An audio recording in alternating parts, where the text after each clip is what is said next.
नमस्कार दोस्तों, स्वागत है आपका ए टू जेड स्टूडेंटों में। और आपका इंतज़ार हुआ ख़त्म। मैं आपके सामने लेकर आया हूँ घटना चक्र का सेशन।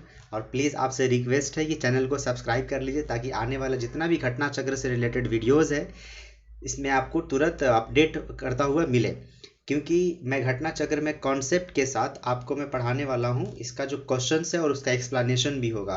देखिए, यूपी पीसीएस पीसीएस या किसी भी राज्य के पीसीएस में या बीपीएससी का या आरओ एआरओ जितना भी जीएस से रिलेटेड, मतलब इस टॉपिक से रिलेटेड क्वेश्चन प्रीवियस ईयर में पूछा गया वो सारे घटना चक्र के अंदर कवर होता है। ठीक है, तो आपसे रिक्वेस्ट है कि चैनल को सब्सक्राइब कर लीजिए और जो सेशन है अपने दोस्तों के साथ भी शेयर कर दीजिए। और जो सब्सक्राइब कीजिएगा तो इसमें मेरा मोटिवेशन बढ़ेगा, इसलिए क्योंकि इसको बनाने में बहुत ज़्यादा मेहनत लगता है, बहुत ज़्यादा मुशक्क़त करना पड़ता है। ठीक है, तो इसीलिए आपसे रिक्वेस्ट है कि चैनल को सब्सक्राइब कर दीजिए और इसको शेयर भी कर दीजिए अपने दोस्तों के साथ। जो आपके एग्ज़ाम में 95%, मैं 95 नहीं 99.99% है कि ये आपको हेल्प करने वाला है। और बीपीएससी में लगभग जो क्वेश्चंस है ना, किसी भी एग्ज़ाम में, चाहे टीचर वाली बात करो आप या फिर आप सिविल सर्विस का जो पीटी होता है उसकी बात करो, इसमें बहुत क्वेश्चन मिलता जुलता आपसे मिलता है, उससे मिलता हुआ रहता है।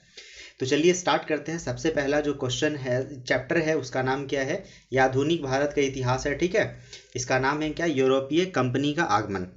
तो सबसे पहला कहता क्या है, देखिए।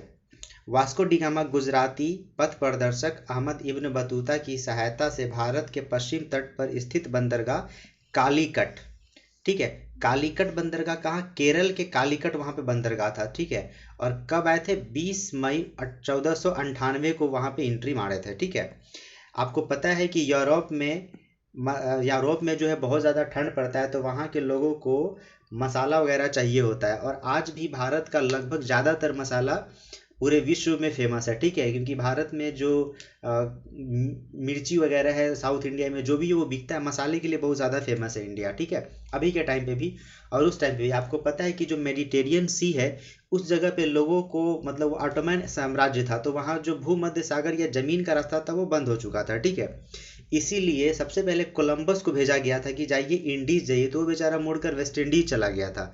लेकिन उसके बाद जो भेजा गया था वो किसको भेजा गया था? Vasco da Gama. तो पहले वो साउथ अफ्रीका पहुंचा, फिर वहां पे उसको एक इंसान मिला जिसका नाम क्या था?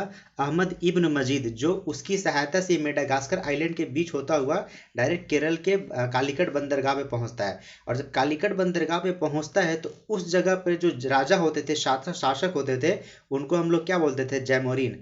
काश उसी दिन काश उसी दिन ये जो वास्को डिगामा आया था और उसी दिन पिछवाड़े पे लात मार करके वास्को डिगामा को भगा दिया होता, तो आज मेरा देश, वो जो अंग्रेज आए थे बाद में व्यापार करने के लिए, वो गुलाम नहीं होता। वो पहली भूल थी। ठीक है, तो इसी वजह से हुआ। अब जो पता है, यहाँ से जब वो काली मिर्च लेके गया था तो 64 गुना ज़्यादा मुनाफा हुआ था। किसको?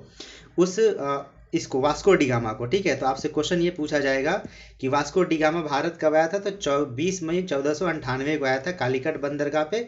और कौन से शासक किए थे? जैमोरिन शासक उसका क्या किए थे? स्वागत किए थे। ठीक है, वास्को डिगामा स्वागत है। वास्को डिगामा के भारत आगमन से पुर्तगालियों एवं भारत के मध्य व्यापार के क्षेत्र में एक नए युग का आरंभ हुआ। ठीक है, आपको आपको मैंने बता दिया कि जो मसाला या व्यापार वगैरह होता था जमीन के रास्ते था। ठीक है, इसीलिए वास्को डिगामा के नाम पे एक और जाता है कि उन्होंने भारत के लिए समुद्री मार्ग का क्या किया है? खोज किया है। ना कि भारत का खोज किया, भारत की खोज गलत है, समुद्री मार्ग का उन्होंने खोज किया हुआ है। ठीक है, इसी बहाने से वो आया था। तो चलो, उसके नाम एक चीज चला भी गया। ठीक है, इसके बाद है, आरंभ हुआ वास्को डिगामा ने काली मिर्च के व्यापार से 60 गुना अधिक मुनाफा किया। मैंने बता दिया आपको कितने गुना वहाँ। देखिए, यहाँ 60 गुना बता देखा, मैंने कहीं पढ़ा था कि वहाँ 64 गुना भी बताया गया। ठीक है, जैसे आप स्पेक्ट्रम का मॉडर्न हिस्ट्री पढ़ेंगे वहाँ पे, जिससे ये अन्य पुर्तगाली व्यापारियों को भी प्रोत्साहन मिला। 1505 ईस्वी में फ्रांसिस्को द अल्मीडा भारत में पंत कब आया था? फ्रांसिस्को द 1505 ईस्वी में फ्रांसिस्को द अल्मीडा भारत में प्रथम पुर्तगाली वायसराय एवं गवर्नर जनरल बन के आया। ठीक है, प्रथम पुर्तगाली था, याद रहे, प्रथम पुर्तगाली वायसराय और गवर्नर जनरल बन के आया था। व्यापारिक हितों के परिप्रेक्ष्य में हिंद महासागर में प्रभुत्व स्थापित करने के लिए अल्मीडा ने ब्लू वाटर पॉलिसी, देखिए आपसे पूछा जाएगा क्वेश्चन कि ब्लू वाटर पॉलिसी कौन लेके आया? तो ये आया था फ्रांसिस्को द अल्मीडा ने लेके आया था। और किस पे कब्जा जमाने के लिए, किस पे कब्जा रखने के लिए, ठीक है, वो हिंद महासागर पे कब्जा रखने के लिए। आपसे पूछा जाएगा कि बताइए ब्लू वाटर पॉलिसी किससे संबंधित है, तो आप क्या बोलिएगा, ये बोलिएगा हिंद महासागर से संबंधित है। इसको नीला जल नीति भी कहा जाता है, ठीक है, का प्रतिपादन किया। अल्मीडा के बाद अफोंसो अफोंसो ठीक है, द अल अल्बुकर्क 1509 ईस्वी में भारत का गवर्नर जनरल बन के आया। उसके बाद अफोंसो द अल्बुकर्क 1509 में आया था, ये 1505 में, वो 1498 में, ठीक है। उसने 1510 ईस्वी में बीजापुर के शासक यूसुफ आदिल शाह से गोवा छीनकर अपने अधिकार में कर लिया। इससे भारत में पुर्तगीज शक्ति का वास्तविक संस्थापक माना गया है, ठीक है।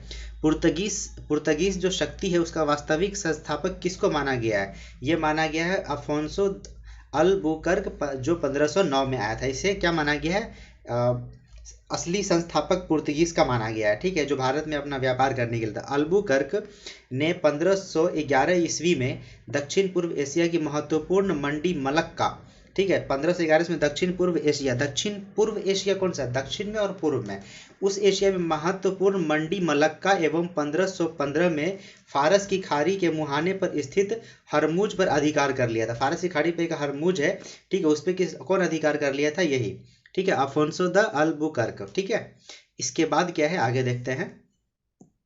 ये है अल्बुकर्क के बाद प्रथम गवर्नरों में से एक नीनो डी कुन्हा था, ठीक है, नीनो डी कुन्हा था। यह 1529 से 1538 तक गवर्नर रहा था, ठीक है। पुर्तगाली यात्री वास्को डी गामा ने भारत के मार्ग मूलतः इटली के, आपसे क्वेश्चन ये भी पूछेगी, आप जैसे मान लीजिए पुर्तगाल से आया था, तो आपसे क्वेश्चन ये पूछेगी जो वास्को डी गामा था ये कहाँ का निवासी था, ठीक है, तो ये मूलतः निवासी कहाँ का था, बताइए, इटली का था, तथा स्पेन द्वारा स्पेन के वित्तीय पोषी यात्री कोलंबस ने अमेरिका की, देखिए ये स्पेन द्वारा आया था, समझ गया, लेकिन था कहाँ का, ये इटली का था। इसके बाद स्पेन द्वारा वित्त पोषित यात्री कोलंबस ने अमेरिका की, मैंने पहले बताया था। ब्रिटेन के कैप्टन कुक ने ऑस्ट्रेलिया की, याद रखिएगा, देखिए वास्को डी गामा ने भारत के मार्ग की मूलतः ये इटली का निवासी था, ठीक है, तथा स्पेन द्वारा वित्त पोषित यात्री कोलंबस ने अमेरिका की, और ब्रिटेन कैप्टन कुक ने ऑस्ट्रेलिया की, कैप्टन कुक किसे, ऑस्ट्रेलिया की, तथा हॉलैंड के एबल तस्मान ने वान डीमंस लैंड, यानी वर्तमान में इसको तस्मानिया भी कहते हैं, ठीक है, तथा न्यूजीलैंड की खोज की थी। जो ये तो रहा तस्मानिया, और तथा न्यूजीलैंड की खोज कौन किया था, यही, इसका नाम था हॉलैंड एबल तस्मान, जिसके नाम पे तस्मानिया रखा गया, ठीक है। नेक्स्ट क्या है, देखिए टेक्स्ट आगे है। पुर्तगालियों के भारत में प्रथम दुर्ग, याद रखिएगा, प्रथम दुर्ग भारत में प्रथम यूरोपीय दुर्ग भी कहा जाता है, ठीक है। निर्माण अफोंसो द अल्बुकर्क, जो पहला शासक भी माना जाता है पुर्तगाली वाला, ठीक है। इस समय वो गवर्नर जनरल नहीं था, द्वारा वो उस समय नहीं था, ठीक है। ये कब बनाया था, 1503 ईस्वी में कोचिन में करवाया था, जो पहला दुर्ग कोचिन में बनवाया था, याद रखिए, कोचिन में पहला दुर्ग बना था, किसका, ये पुर्तगालियों का। अंजी द्वीप एवं कन्नानोर, अंजी द्वीप एवं कन्नानोर जो वर्तमान में कन्नूर कहलाता है। आप लोग बताइए कन्नूर कहाँ पड़ता है। पुर्तगाली दुर्गों का निर्माण फ्रांसिस्को द अल्मीडा द्वारा 1505 ईस्वी में कराया गया था। मध्य में सर्वप्रथम भारत से व्यापार संबंधित करने वाले पुर्तगाली थे। भारत में यूरोपीय कंपनियों का आगमन, देखिए मैं इसको कैसे याद करता हूँ। सबसे पहले से क्वेश्चन कभी कभी से पूछा जा सकता है कि भारत में सबसे पहले कौन कंपनी आया था, ठीक है, तो वो आया था, देखो पहले पुर्तगाली, तो पी से मैं रख दूंगा पुर्तगाली, पी से मैं क्या रख दूंगा, पुर्तगाली। दूसरा है डच, दूसरा कौन है, डच, तो पी डी। और तीसरा कौन है, अंग्रेज, जिसको बोलेंगे ई, जो अंग्रेज थे। और फिर बोलेंगे डेनिश, जो आया था डेनमार्क से वो। और फिर लास्ट में कौन आया था, फ्रांसीसी। तो क्या हो जाएगा, P D E D F. कैसे याद रखेंगे, P D E D F. अब जैसे मान लीजिए मेरे साथ आप लोग बोलिए, पहले कौन आया था, पुर्तगाली, फिर कौन आया था बताइए, डच, फिर कौन आया था, इंग्लिश, फिर कौन आया था, डेनिश, फिर कौन आया था, डेनमार्क से डेनिश, फिर कौन आया था बताइए, यह था फ्रांसीसी। कौन आया था, ये फ्रांसीसी, समझ गए। सबसे पहले कौन आया था, फिर से बोलिए, फिर कौन सा सबसे पहले कौन आया था, पुर्तगाली, डच, अंग्रेज, डेनिश, और कौन आया था, फ्रांसीसी। ऐसे आपके क्रम में लगाने के लिए बोला जा सकता है, ठीक है। नेक्स्ट है, भारत में पुर्तगाली सबसे पहले 1498 ईस्वी में आया था, जो वास्को डी गामा आया था। सबसे अंत में भी यही गया 1961 में, याद रखिए। सबसे पहले आया पुर्तगाली ही, और सबसे अंत में गया कौन, पुर्तगाली ही गया था। मार के भगाया गया नहीं, छोटा सब, इसको मार के भगाया गया था, ठीक है। जो हमारे बहुत महान पुरुष थे सरदार वल्लभ भाई पटेल, उनके वजह से ये सब भाग के गए यहाँ से, ठीक है, वरना ये भागने को तैयार नहीं थे। नेक्स्ट है, चलिए आगे देखते हैं। वर्ष 1961 में गोवा का पुर्तगाली गवर्नर जनरल मैनुअल एंटोनियो वसालो ए सिल्वा, ठीक है, वसालो ए सिल्वा, जो 1958 से 1961 तक था, ठीक है, अंतिम गवर्नर जनरल माना जाता है ये भारत का, ठीक है, पुर्तगाली में, ठीक है, पुर्तगाल का। भारत की स्वतंत्रता, आगे चलिए यहां से देखते हैं।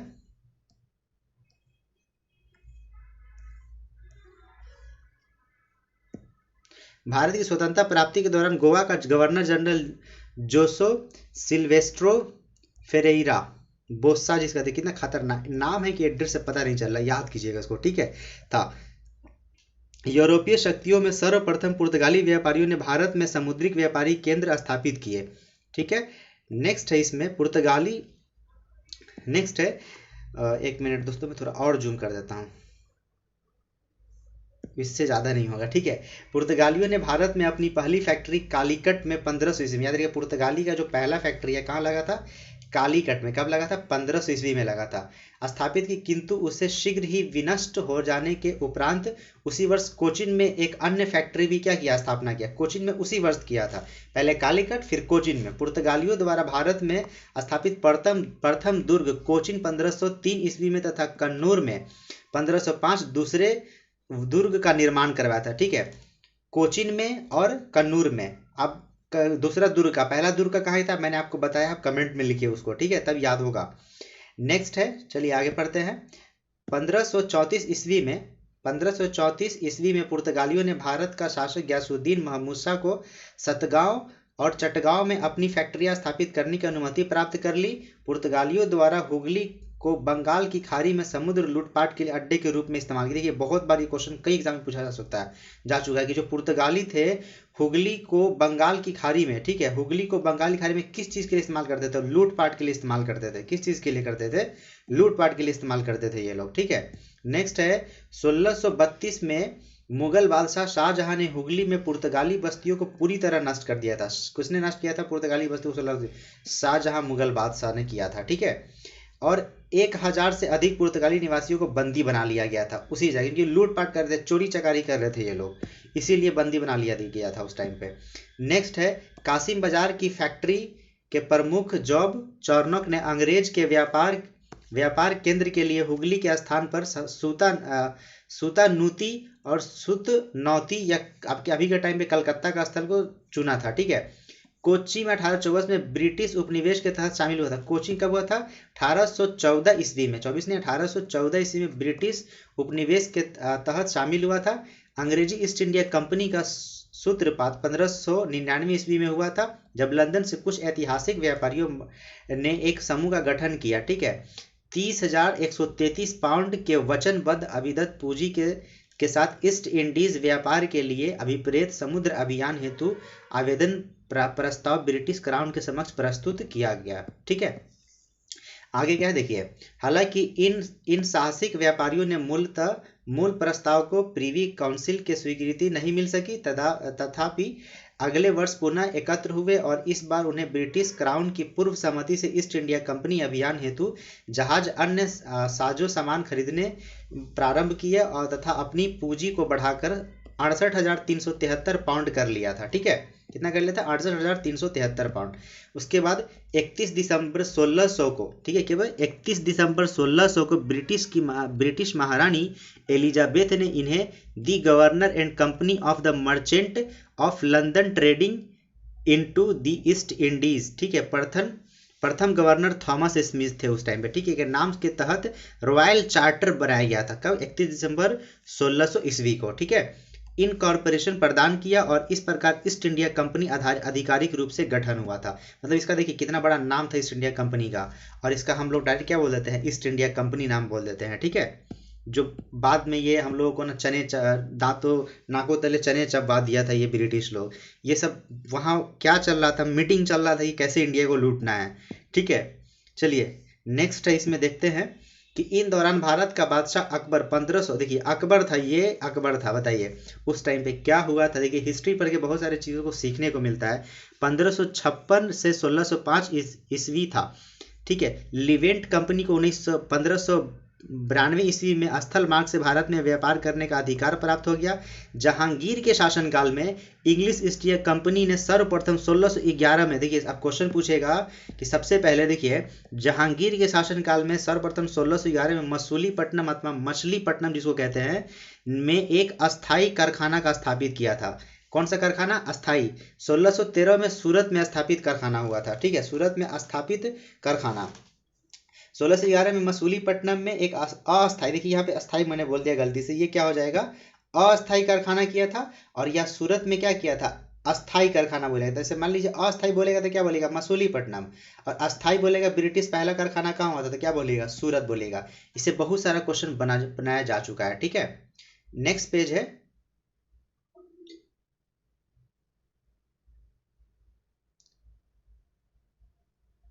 ये है पेज नेक्स्ट, ठीक है।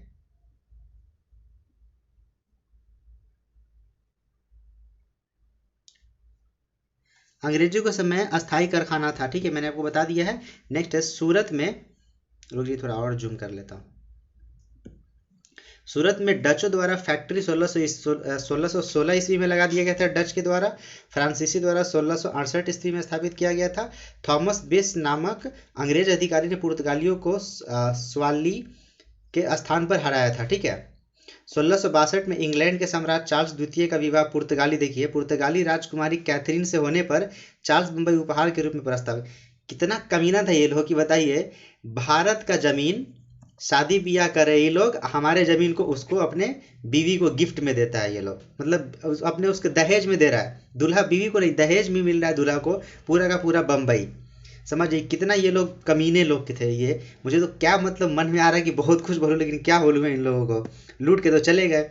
उस टाइम रहते तो इन लोगों को चने चबाते हम लोग मिल करके, जिसे उन्होंने 1668 में 10 पाउंड के वार्षिक किराए के ब्रिटिश ईस्ट इंडिया कंपनी को दे दिया था। बम्बई के अंग्रेजी गवर्नर जॉन चाइल्ड ने 1688 ईस्वी में बम्बई और पश्चिम समुद्र तट के मुगल बंदरगाहों को घेर डाला और मक्का जाने वाले हज यात्रियों की बंदी बनाने का प्रयास किया गया था। देखिए अंग्रेज गवर्नर जॉन चाइल्ड ने 1600, ये आपसे क्वेश्चन कई बार पूछा जा चुका है। तो इसके फलस्वरूप वह कहते हैं कि औरंगजेब था उस टाइम पे शासक, और आप लोग जानते हैं औरंगजेब के बारे में, ठीक है। भारत से निष्कासित करने का आदेश दे दिया था उस टाइम पे। कर्नाटक का प्रथम युद्ध, देखिए यहाँ पे क्या देखिए, फलस्वरूप उसे औरंगजेब ने भारत से निष्कासित करने का आदेश दे दिया था कि तुमको भारत से निकाल देंगे। अंग्रेज को बोला था उस टाइम पे कि मक्का में जो है हज यात्री को जाने दो और किसी तरह का रोक मत लगाओ, ठीक है। तो इसमें जो कर्नाटक का पहला युद्ध हुआ है, प्रथम युद्ध 1746 से लेकर 48 में हुआ था। ऑस्ट्रिया के उत्तराधिकारी युद्ध जो 1740 में आरंभ हुआ था, विस्तार मात्र था, ठीक है। गृह सरकार की आज्ञा के विरुद्ध दोनों दलों में 1746 ईस्वी में युद्ध प्रारंभ हो गया, ठीक है। अंग्रेज, एक मिनट रुक जाइए दोस्त, थोड़ा सा ऊपर लेते हैं। अंग्रेज कैप्टन बर्नेट के नेतृत्व में अंग्रेजी सेना द्वारा कुछ फ्रांसीसी जहाजों पर अधिकार कर लेना युद्ध का तत्कालीन कारण माना गया था। प्रथम कर्नाटक युद्ध के समय ही कर्नाटक के नवाब अनवरुद्दीन ने महफूज खान के नेतृत्व में 10,000 की भारतीय सेना को फ्रांसीसी पर आक्रमण करने के लिए भेजा। कैप्टन पैराडाइज के नेतृत्व में फ्रांसीसी सेना ने अडयार नदी के स्थित सेंट थामे नामक स्थान पर नवाब की सेना को पराजय किया। यूरोप में युद्ध बंद होते ही कर्नाटक का प्रथम युद्ध समाप्त हो गया था, ठीक है। आप लोग बताइएगा कि कर्नाटक का युद्ध, इसका नाम कर्नाटक युद्ध क्यों दिया गया है, ठीक है। कर्नाटक युद्ध क्यों दिया गया है इसका नाम, आप लोग इसका आंसर बताइएगा, ठीक है। ये क्वेश्चन है क्योंकि लोग को लगता है कि कर्नाटक में युद्ध हुआ था, ये गलत होता है। आप बताइए कर्नाटक का युद्ध होता क्या है, ठीक है, कमेंट में लिखिए जरूर। इसके बाद देखिएगा, कैप्टन पैराडाइज के नेतृत्व में फ्रांसीसी सेना ने अडयार नदी पर सेंट थामे नामक स्थान पर नवाब की सेना को पराजित किया। यूरोप में युद्ध बंद होते ही कर्नाटक का प्रथम युद्ध क्या हो गया समझ, एक्सला-शापेल की संधि, ठीक है। एक्सला-शापेल की संधि 1748 ईस्वी में ऑस्ट्रिया के उत्तराधिकारी युद्ध समाप्त हो गया। मद्रास अंग्रेज को पुनः प्राप्त हो गया था। मद्रास अंग्रेज को क्या हो गया था, पुनः प्राप्त हो गया था। नेक्स्ट है क्या, देखिए डुप्ले ने पहली बार हथकंडे प्रयोग किए जो भारत को जीतने के लिए अंग्रेजों का मार्गदर्शक बने, ठीक है। यह डुप्ले ही था जिसने पहली बार यूरोपीय सेना को भारतीय राज दरबारों में भारतीय व्यय पर नियुक्त करवाया था, मतलब सेना भाड़ा पे दे रहा था, ठीक है, डुप्ले, तथा जिसने पहली बार यूरोपीय हितों के लिए भारतीय राजनीति में हस्तक्षेप किया तथा भारत में यूरोपीय साम्राज्य की नींव रखा इन्होंने, डुप्ले। अब बताइए उसका नींव कौन रखा था, किसका, पुर्तगाली का। लुई 14वें के मंत्री कॉलबर्ट के द्वारा 1664 ईस्वी में फ्रेंच ईस्ट इंडिया कंपनी की स्थापना हुई, जिसे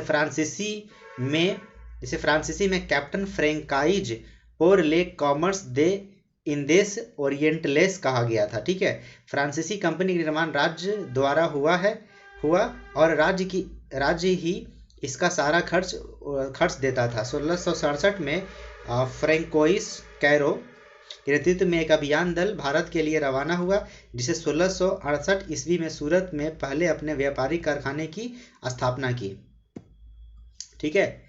नेक्स्ट क्या है इसमें देखिए, नेक्स्ट है जिसने 1668 ईस्वी में सूरत में अपने पहले व्यापारिक कारखाने की क्या की, स्थापना की। इसके बाद है मैरकारा गोलकुंडा के सुल्तान से एक अधिकार पत्र प्राप्त कर 1659 ईस्वी में मसूलीपट्टनम में दूसरी फ्रांसीसी कोठी स्थापित की। डचों ने अपनी पहली फैक्ट्री की स्थापना मसूलीपट्टनम में की थी। डच ने सबसे पहले कहाँ किया था, मसूलीपट्टनम में किया था, और इंग्लिश भी मसूलीपट्टनम में, लेकिन अस्थायी किया था, ठीक है। डचों की बंगाल में पहली कंपनी पिपली में 1627 ईस्वी में स्थापना हुई थी। इसके कुछ ही दिनों बाद डच पिपली से बालासोर चले गए, परंतु बंगाल में डचों का व्यापारी सही ढंग से 1653 में शुरुआत हुआ था। नेक्स्ट है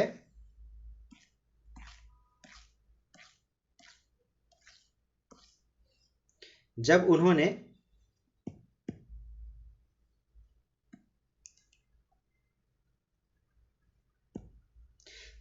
चिनसूरा में अपनी कंपनी स्थापित की तो चिनसूरा के डच किले का, ठीक है,